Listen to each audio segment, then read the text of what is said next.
Yeah, and I just want to talk about the American-Australian alliance at the moment because Australia's been getting a lot of support on Capitol Hill.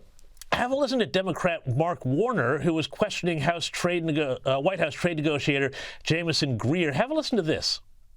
We have a trade surplus with Australia. We have a free trade agreement. Why? They are an incredibly important national security partner. Why were they whacked with a tariff?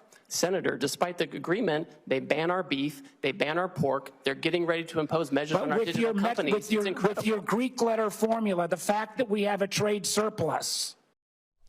Now, it got really heated, but this seemed to me, Mick, to be evidence to me that on both sides of the aisle, because there's been also reports the Republicans aren't happy about this as well, that the U.S. alliance with Australia is actually quite strong. And some of this rhetoric that we've been hearing about here in Australia that, these tariffs mean, America has insulted an ally and all of this sort of thing, that's fairly overblown, I would say. What do you reckon?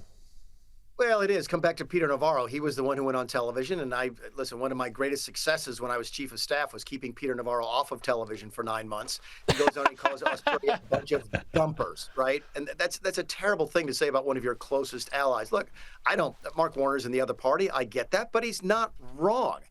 And that was the exact reason that we gave exemptions for Australian steel and aluminum back in the first version of the Trump administration. So, yeah, it is a bipartisan thing here in Washington, D.C. Hopefully now that sort of the balance of power inside the West Wing has changed to where we're going to take a more nuanced, more even, dare I say it, professional view of things and not sort of the knee-jerk Neanderthal sort of protectionism that Peter Navarro represents, that maybe we'll get things back on track. And with these trade tariffs the tariff program will actually do what a lot of us want it to do, which is help level the playing field between us and the rest of the world. It's already pretty level between us and Australia.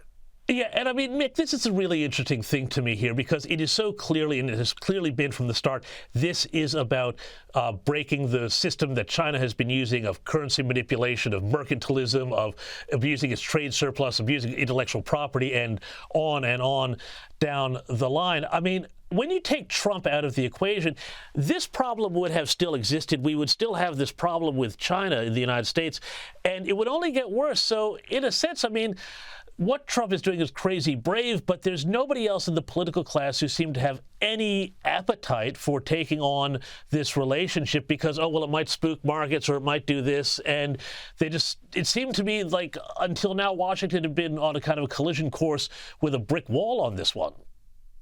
Yeah, well, back up about 4 years during the 2020 campaign, when Joe Biden was running against then-President Donald Trump, and he was attacking Donald Trump for putting a lot of the tariffs on China during the campaign. Oh, it raised the cost of living, et cetera, et cetera. It's bad for business. It's bad for markets, et cetera. Then when Biden wins, he leaves most of the same tariffs on, doesn't do any more, doesn't take the next step, which, by the way, there would have been support for in this town because antipathy towards China is one of the few bipartisan things in Washington, D.C. right now, but left those on but doesn't do anything additional. Then Trump comes back in and takes the next step, which a lot of people support. I support. Look, I've been very critical of a lot of the tariff program. I've been critical of sort of taking the meat cleaver to the system and insulting some of our friends. I don't think that's long-term beneficial to us. But I'm very supportive of what we're doing in China. I think we might end up doing more, and I would support that as well. There was a leading commentator here on TV this week saying he thought tariffs should be 400% on China because it's the only way they're ever going to change.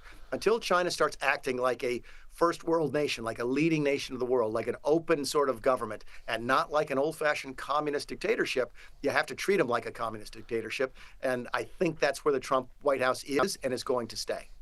Mick, was it naive for both sides of politics to support China coming into the WTO? I'm talking about 20, even 30 years ago, and say, they'll just become more liberal if we liberalize trade.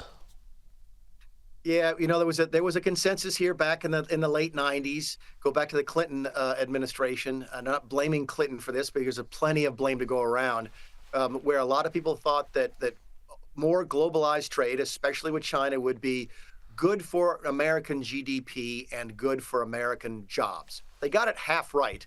It was pretty good for GDP, and our shirts got cheaper, our socks got cheaper, and we devastated the middle class. So I think, yeah, we certainly made some mistakes. There's Republicans and Democrats to blame for that. The question is not now who's to blame. The question is who's going to fix it.